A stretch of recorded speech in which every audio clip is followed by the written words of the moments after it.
Hello and welcome to the distance education program of the Sarv Shiksha Abhiyan, MHRD State SSA production. Well friends, all of us teaching at the elementary level always try to understand how we can become better teachers. And we keep trying our best to perform better. Language plays a crucial role, and also when we teach different languages, we try to master that language and also teach it better. Today we have with us Dr. Kishore Kumar from the English and Foreign Language University, Hyderabad, to tell us how we can improve our proficiency in teaching English. Welcome, Dr. Kumar. Would you tell us how we can become better English teachers? Yeah. Thank you, Professor Sharma. This is a very important question, and all of us teach English and we'd like to improve our teaching skills. First of all, we should know what do we mean by teaching. Teaching is, as you know, facilitation of learning. And what is learning? Learning is nothing but change in behavior or state of knowledge as a result of experience. And we have to provide this experience to our learners so that they can improve their language. Many of us teach English the way we teach other subjects, because in many schools teachers are required to teach English, science and social studies. So we don't realize the difference between teaching a language and teaching a content-based subject. As you know, language is a skill, and a skill can be acquired only by practice. Whereas in social studies, content assumes importance, and there the teacher can just lecture and transfer the content from the textbooks to the learners' brains. But in the case of English, learners have to get practice in using the language in the classroom. So if we lecture in the classroom, or if we read and translate the reading text in the classroom, the learners will not get practice. If you keep reading yourselves without allowing your students to read, then at the end of the academic year, your reading skills will improve. You will be a better reader, and your students will remain where they were at the beginning of the academic year. So we should remember this distinction between teaching a language and teaching a content-based subject. Now, if we have to give opportunities to the learners, if we provide opportunities to the learners to use English in the classroom, what should we do? If we ask our students to read the text, will they read it? What has been your experience? We find students are reluctant to read. Why? It is because they don't find it interesting. Now here we should remember, in our real lives, when we read something, how do we read? And why do we read? Do we ever read something just for the sake of reading? I'll give you 5 seconds. Think about it. Can you think of one example where you read just for the sake of reading? I'm sure you cannot find even a single example, because we either read for pleasure or for information.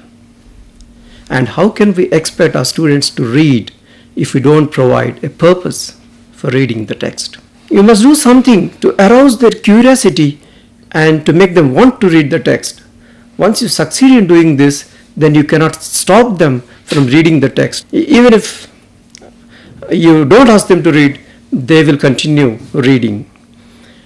So what we do in real lives, we should try to do in our classrooms also. I'll give you one more example. If I ask you to write something, I'll give you a topic. I'll ask you to write an essay. How will you write? First, you list all the things you would like to include in the essay. Then you will select.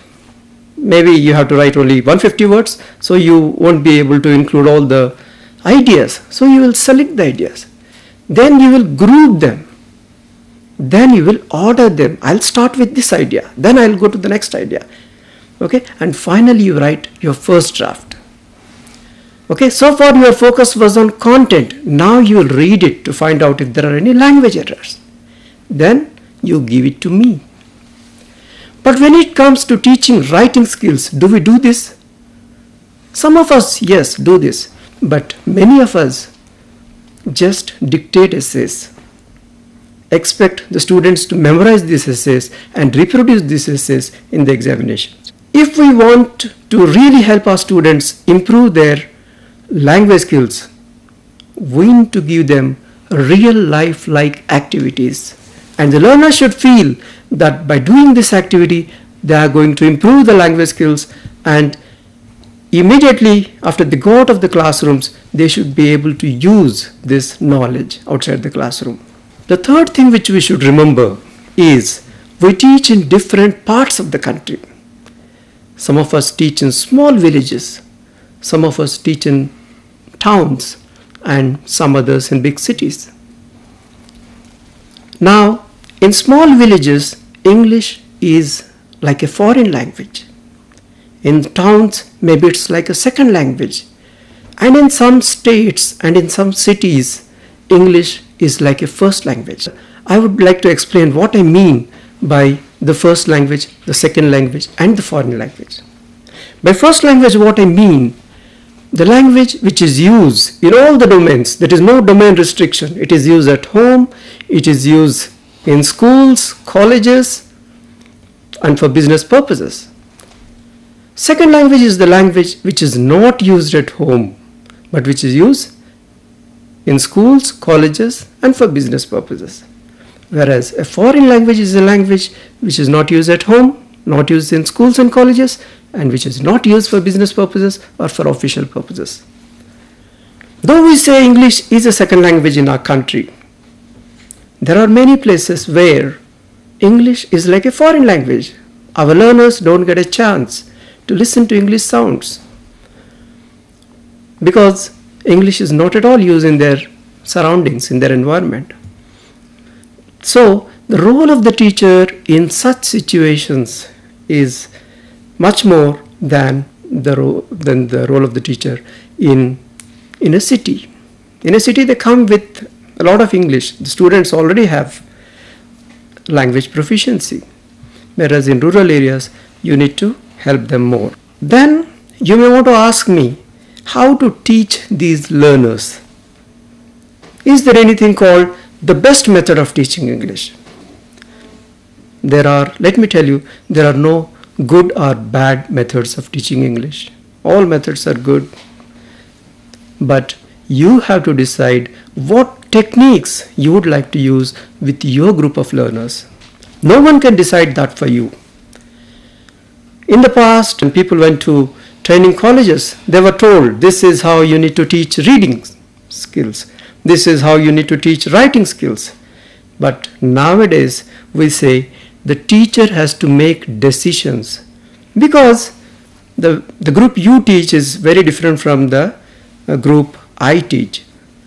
And another important thing we should remember is English is like any other language. It's a tool for communication. When we speak in our language, we make mistakes. And when we make mistakes in our language, we don't feel sorry about that. And in order to learn a language, you need to practice. Our learners need to practice. And if you expect them to practice, they will also make mistakes in the process.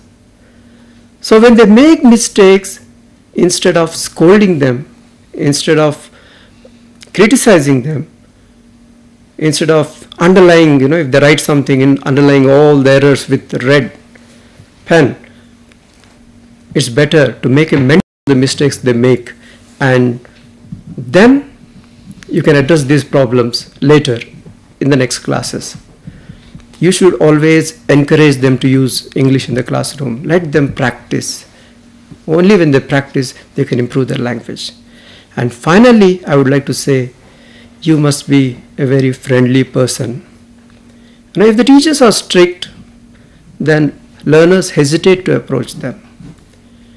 When the learners are tense, when they are tired, nervous, they do not want to participate in the classroom activities, and when they don't participate, they don't improve their language.